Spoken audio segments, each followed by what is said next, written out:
Realtors, listen up. In a post-NAR settlement world, standing out is more crucial than ever. On this episode of Taco Tuesdays and Real Estate Talk, we'll be diving into negotiation skills that set top agents apart, because it's not just about closing a deal. It's about proving your value every step of the way. I have Jerry Thompson from Century 21 here, and he's going to be talking to you about negotiation skills. And let me just tell you something. I believe from my heart, you're a negotiation expert, a master. Yeah. A Jedi, a Yoda. Okay, I appreciate that. And the reason why, I've known Jerry for many years, and I've worked with Jerry in many different ways, and I've seen you work, and I was so impressed. And how you work and how you work for your clients, and especially in this time in the post-NAR settlement world, proving your value is so important, and having an ability to negotiate a contract is so important. So that's why I brought you here, to kind of talk to you a little bit about, maybe what you see out there, okay, and what agents could improve on, and your thoughts. I appreciate the intro. You're welcome. Likewise, but I wouldn't say it's necessarily negotiation skills as much as it's problem solving. Okay. But if you want to focus on the real estate transaction and negotiation itself, and putting together a transaction where there's a buyer's agent and a seller's agent, especially post-NAR settlement, is I always kind of try to abide by a rule, and I'll make it for a PG audience. Shut the heck up. And by that, what I mean is whenever there's two agents having a conversation on behalf of their clients attempting to put together a transaction, what more often than not tears the parties apart as opposed to brings them together is an agent, for example, that is stuck on something. They're fixated on something. There's a problem, and they're personally bothered by it. Their client may not be bothered by it. Sure. Your client may be not bothered by it. And what they'll do is throw this problem into the middle of the transaction. And they'll usually throw it into the middle of the transaction, almost like throwing a hand grenade into the floor. That somebody has to solve it. But they're the one that threw it there, and they're the only one that can defuse it. Yeah. And they won't believe anybody else that wants to help them. So when I say shut the heck up, often I mean don't create problems where there aren't problems. Yeah. Don't throw that hand grenade onto the floor, because oftentimes it's not a problem. It's not a problem for your client. It's not a problem for the other agent. It's not a problem for the seller. It's only a problem for you. And that's why I use shut the heck up as an example. If there's not a problem, why make a problem? Yeah, okay, right? That makes sense. And if there is a problem, identify it specifically, and then work together to correct it, as opposed to leaving it as a problem that you don't want to address, or you're not willing to communicate directly with the other party about it. You don't trust the other party. You know more than everybody else in the transaction. You're the expert. One of the things I've learned in doing this 34 years is that as ego-driven as a profession can be, and as much as I think I know, I like to shut the heck up every once in a while to even a less experienced agent or somebody that I've never dealt with before, because sometimes they teach me something. Sure. And when there's a problem in that transaction and we're trying to negotiate a resolution to that problem, the best thing that I can do is sometimes just shut the heck up. Not say anything. Don't say a word. Yeah. And that may be a kind of a confusing way to describe it. Yeah. But it's tennis, or it's better yet, if you've ever gone to a fitness thing and you have a medicine ball and you want to move it back and forth. The negotiation is that medicine ball, right? And both the seller and the buyers are represented by a party that is moving I want to make an offer to a seller or a seller's agent. I throw the medicine ball to them. Here's the offer. They have the medicine ball. They're holding the medicine ball. They can drop it. They can set it aside. They can walk away with it. And it's my job to shut the heck up and wait for them to see what they want to do with it and then give it back to us. So it's got to move back and forth. And oftentimes when problems come up in the transaction, in order to be successful, both parties need to move that medicine ball between each other effectively. Sometimes they have to share. They both have to carry the ball across the finish line. Sure. And often you can have one party or the other, because of whatever reason, just take the medicine ball and hide under a desk with it, or take it into another room and pretend it's their own and nobody else involved, and it stops everything. So I always say, keep things moving back and forth. I'd use the medicine ball analogy because I'll have agents come to me and go, I'm having a problem with the transaction. And sometimes everybody in the transaction has thrown it at them, and they're carrying this weight around that they can't solve without somebody else. And the other parties in the negotiation have all thrown that weight on them, and it's not really their medicine ball. And I'll say to them, take the medicine ball and give it to the party who's responsible for it. That can be the lender. That can be an underwriter. That can be the buyer who bought a house and completed a home inspection. Now a month later, Dad has mentioned something. I drove by the house and I saw this. Now they have a problem with something that they didn't have before. Well, that's their medicine ball. Right? So you have to know where to move that weight at every point in time in the transaction. So when you're asking for negotiation advice, I always say, figure out where the problem is, whose medicine ball it is, and the best, most successful brokers, like the top brokers in Western New York, and I'm flattered that you say that I'm a guru, but those brokers almost every time when there's a medicine ball somewhere, they usually identify it, address it immediately, and move it to where it needs to move for the problem to be solved. The most that fail believe that somebody else is going to identify it and then do something with it, and kind of hiding under a desk, I call it. There's a problem, we have a problem, I have a medicine ball, I need your help with it. I call, and you don't return the call, you don't respond to the text, you don't address it, even though it's not my medicine ball. I can't fix it until I have somebody help me carry it across the line. And I always say there's somebody in an office, I always picture it, there's somebody in an office somewhere hiding under their desk. Oh my gosh, is that Jerry on the phone? Tell him I'm not here. I'm hiding under the desk. We have a problem with the transaction, we need to solve it. Let's just have this conversation. Again, probably a little complicated, not a bullet point. No, it makes a lot of sense. The ultimate goal is to get that client closed, right? It's the simple, we started this with me using analogies, but the simple, best way to be successful in resolving problems is to have a direct conversation with a direct question to the person that's going to give you the answer. Oh, always the direct. If you wait a day, it's not going to change the answer. It doesn't change it. It doesn't change the answer at all. If you, a perfect example, I'm at a final walkthrough today, and at the final walkthrough, there's some dampness on a wall near a fireplace. There's clearly some flashing issue. We have a closing tomorrow. We've all agreed there's a problem right away. So the buyer said we think we should delay the closing till we get some estimates. I could have said, oh, call your attorney. Instead I called the unrepresented seller directly, and I said, here's the problem we have. Here's our concern. Let's solve this. We need to get some estimates to make sure that this isn't a bigger problem that might be held in escrow or might not. And the seller, I gave him the medicine ball. He called me back 5 minutes later and he said to me, hey, Jer, I'm working on an estimate. Why don't you guys work on yours? I called the buyer and said, do you have somebody you like? And so now we're both working on estimates. This will be solved within 3 days. It will close. It's not a significant problem. It's probably flashing. But I didn't say, well, I don't want to talk to the seller. He might be upset at me. I mean, because it's not a pleasant conversation. I didn't say let's let the attorneys all figure it out and they'll get back to us when they get time in a day or two. I just talked to the buyer, got a direct request from them, contacted the seller, said the direct request is we'd like to get some estimates before we close. We'd like to establish an escrow that makes some sense. Does that work for you? And the seller said, that does. That makes sense. I don't want to hold too much. I don't want to hold too little.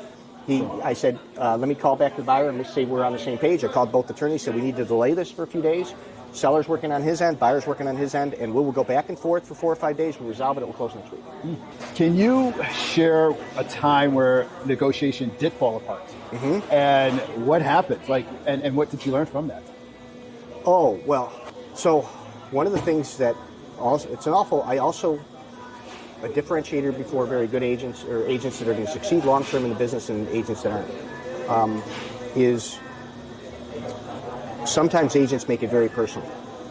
And meaning personal, and with the new NAR settlement, I'm already seeing this a great deal. And then what ends up happening is they take the transaction and they turn it into 4 points of contention as opposed to 1. And let's boil it down to the NAR settlement, which is new. Nowadays, you get a buyer's agency agreement where the buyer agrees between you and the buyer to pay a price, 2.5%, 3% commission. And when you go to make an offer, you may have worked with the buyer for 3 or 4 months, and you submit that offer, and that commission is in the contract, especially if the buyer's financing. Absolutely. And if you're a seller's agent, which I'm running into this a lot, and you've negotiated with the seller that either you're going to offer a certain co-broke or a lesser co-broke, If the co-broke the buyers agreed with the buyer's agent is more, they get insulted. Like, whoa, what do you mean? I'm only offering 2%. You brought me this contract with 3. And then I'll get a counter offer, which has taken a fundamental price disagreement. So let's say the house is $100,000. The buyer's agent was offering 2%. And my buyer offers, let's say they've offered 105 with a 3%. Oftentimes, rather than the buyer's agent or the seller's agent just saying, hey, let's keep this as one problem, Mr. Seller, the price, they'll come back and counter me. I'll counter you at 102.5 with a 2% commission. And then all of a sudden now you've created 2 problems. You've created commission and price. Well, my buyers signed an agreement. They know what they're paying. It's on the contract. It's been initialed multiple times.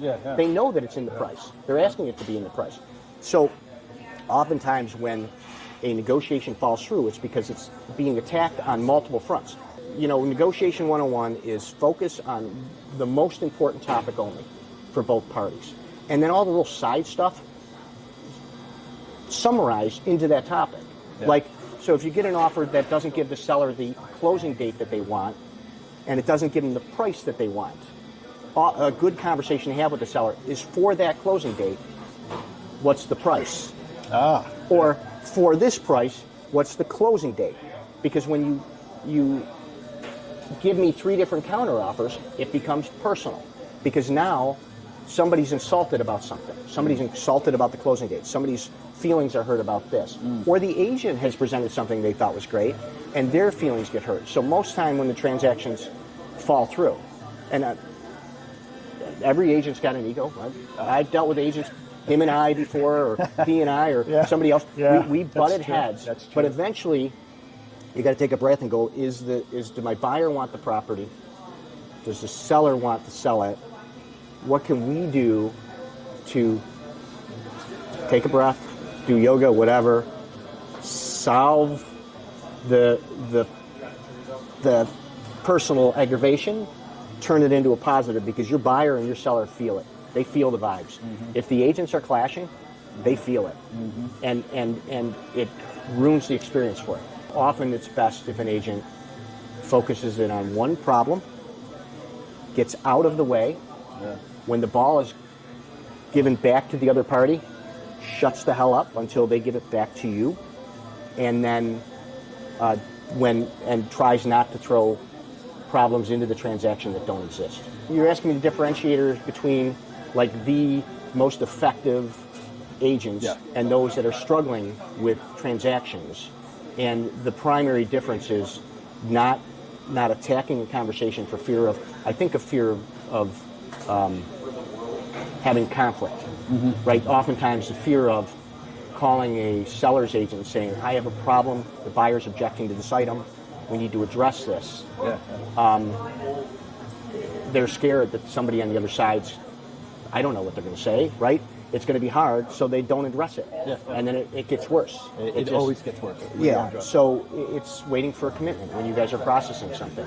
If there's a problem with the financing, right? And there's issues that the buyer's having, not identifying the problem with the lender. A good lender partner like yourself will identify the problem, communicate with both agents, let them know that how it's being solved, and everybody will go to bed that evening feeling better, as opposed to just saying nothing at all.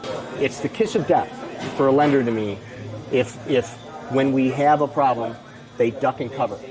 Meaning they've issued a pre-approval, we're 3 weeks in, and I can honestly say you are a problem solver. Like I call you and boom, right away. You're 3 weeks in, the commitment date is due, there's no commitment, and then the agents are contacting the lender saying, what's the issue? And the lender doesn't respond. Now all of a sudden you have a seller and a seller's attorney and a seller's agent that are getting personal.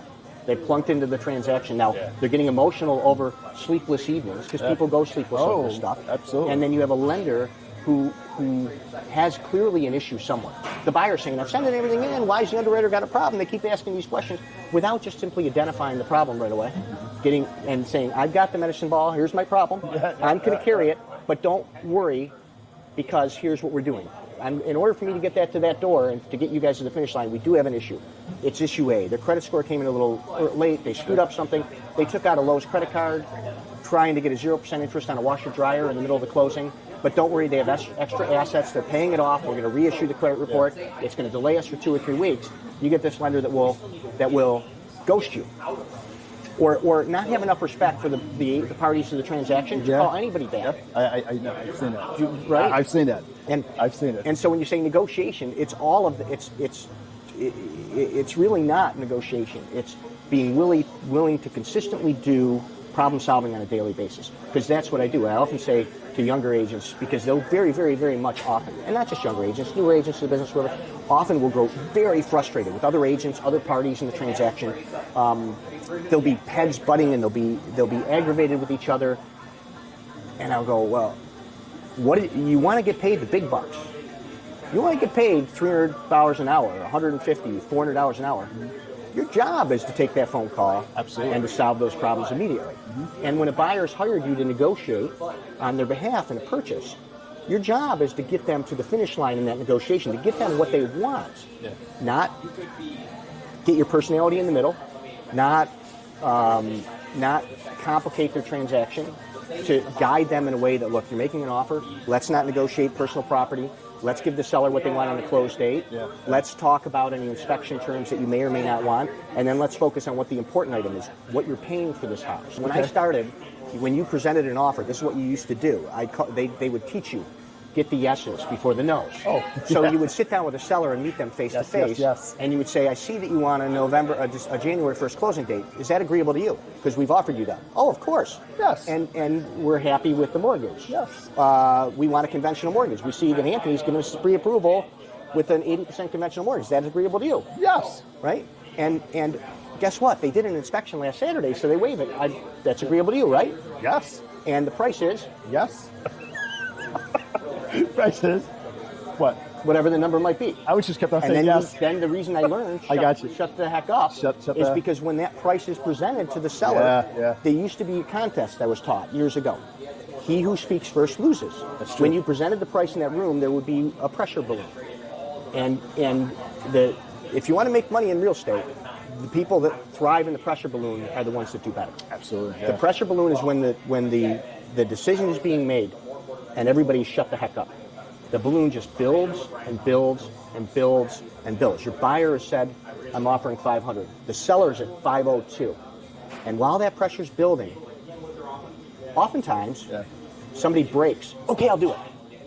And first to talk. And I've had sellers or buyers make a counter proposal, and within 20 minutes of making that counter proposal, call me and say, okay, I'll take 5,000 less. Well, sit in the balloon a little bit. Wait. If you just sit in the balloon and you kind of inhale that pressure and go, I'm living here, this is where I make the big bucks. That's where you make the $800 to $1,000 an hour. Yeah. If you're willing to wait 2 hours, wait for the medicine ball to come back. Don't pop it. Yeah. And agents will do it with their compensation all the time. All the time. Yeah. There'll be a little bit of pressure. There'll be an $800 fight over something. And it'll begin to get a little bit off the rails. And rather than letting the decision rest where you've handed the medicine ball, which is with, let's say, the seller. Buyer wanted the washer, seller didn't want to leave it. The buyer said, fine, without the washer, I want the house for $800 less. And they present that to the seller. Mm-hmm. And now you're waiting for the seller's answer and the pressure's building. Just wait. Yeah. It's $800 an hour. If you wait an hour, you get the decision. If it's 4 hours, it's $200 an hour you're earning for your client. And often agents will go, oh, wait, I'll take care of that. Well, that's not their medicine ball. They've jumped in the middle. Let me take care of it. I'll reduce my commission a little bit. Because they'll say, well, my client will be upset at me. Well, no, they won't be upset. It's not your problem to solve. It's the seller's problem. You've handed them a medicine ball. Shut the heck up. Yeah. Let the pressure balloon build and enjoy it. Yeah. Live it. When you're talking about negotiations, there's also things, you need to put things in context for buyers and sellers. Reduce to the ridiculous. Have you ever heard that term? No, explain. So reduce to the ridiculous is if a buyer is struggling with, I don't want to pay $2,000 more to the house, you need to look at the math so that they understand the context in which they're making this decision. Mm-hmm. They might have been looking for, oftentimes you run into somebody who's looking for 6 months, right? And now the negotiation's gotten personal. Somebody said something somewhere, planted that seed. There's a hand grenade on the floor. The seller's at 502 and the buyer's at 500, and they're not moving. $2,000 in the mortgage is nothing. How much a month? Probably less than $10. Okay. If they stop at Tim Hortons every morning, how much are they spending on their cappuccino or 300. Starbucks? Right? Yeah, it's ridiculous. It's reduced to the ridiculous. Yeah. You need to make them recognize the following, the silliness of fighting over $2,000 for the home that they're going to live in. You hope for 7 to 10 years minimum, right? Mm-hmm. And that they're going to celebrate every holiday with their family in, and that they're going to, by the way, move in. You ever heard Not Bad? No, it's not bad. So Not Bad is a seller that is upset because their house isn't worth $650,000 today. Good thing to remind them of is what they paid for it. If I've got a seller and I'm working for the buyer and I'm presenting an offer, or even if I'm working for the seller, sometimes they don't want to take less than they should, right? They're stuck, again, over that $8,000 or so. I'm not going to, that's insulting. I'm only going to take $578. I won't take a dime less than $570. You need to do a net sheet, which is what their costs are going to be, show them exactly what they're going to get. Yeah. And then look up at them and say, so you're going to get $400,000. How long have you lived here? Oh, 22 years. What did you buy for the house? What did you pay for it? $142,000. And you look up and go, not bad. Text less, talk more. Yeah. I have agents that text less, I've dealt talk with. More. They won't. I've had agents that when you have a transaction, you can't get them to pick up the phone. No. And the only problem I have with it is you can't read tone. No, you can't. So occasionally you'll have a conversation about something that spins out of control, and at that time you have to have a phone conversation. So one of the things in my years of experience, what I've always tried to do is in any offer, if an agent that I'm dealing with is calling me, I try to pick up 7 days a week, and I also try to make sure that when there's an offer that's lost in a multiple offer in today's market, that I call the agents personally so that they can understand the reasons. And if they want to have a deeper conversation, I share as much as I'm legally allowed to without putting the seller or the other people at a disadvantage so that the agents get a leg up on the next negotiation. Sellers' agents have not had to negotiate for years. Yes. They've been able to set the bar, and they've been able to say, this is what I'm going to do. So if a house doesn't sell, there are a lot of agents that need to recognize how to communicate hard news to your seller. It's all been good news and roses and puppies and kittens falling from the sky the last 10 years for seller's agent. Yeah. As soon as it's not good news, those are hard conversations. A text doesn't do it, right? This is great. Thank you. I am getting hungry. I'm ready. I'm ready for it. This is a lot of real estate talk, a lot of great information. Yes. I'm ready for some taco talk. Let's do it, right? You got it. All right, let's go. With all these years in real estate, do you have like a most rewarding time or more rewarding moment, experience you had you'd love to share? Actually, some of the toughest circumstances are the ones where they remember you forever. Yeah. I've had several clients, not as much in the last couple of years, that have been in short sale positions where they were in financial distress. The mortgage was too much for them to pay, and they really didn't know what to do. And we managed to, and I've had it happen more than once, where we managed to negotiate with the lender to hold off on any proceedings. Sure. We've worked with their attorney. We've accepted contracts that require the lender to take a little bit less, and we resolve that. Those are always satisfying because they're a ton of work. Yeah. You get paid very little money for it, but traditionally you're helping somebody out in a spot where they didn't know how to get out. Critical, yeah. I have clients to this day that are buying houses from me this year that 25 years ago, I was the only one that picked up their banner. Cool. It's not the easy ones. No, that's cool. Right? It's not the ones it's not about the money, it's about the transaction. I agree with you. Right? Does it make sense? It does make sense. Well, and I think you've got longevity in the mortgage business as well. Absolutely. And I think the people with longevity, the ones that have stayed for 20, 30 years, they're transactional. Mm-hmm. They're not economically driven. The economics follow the transaction. Yeah, you're not chasing that dollar. Yeah. No, I agree with you. Did you have fun? I had a ton of fun.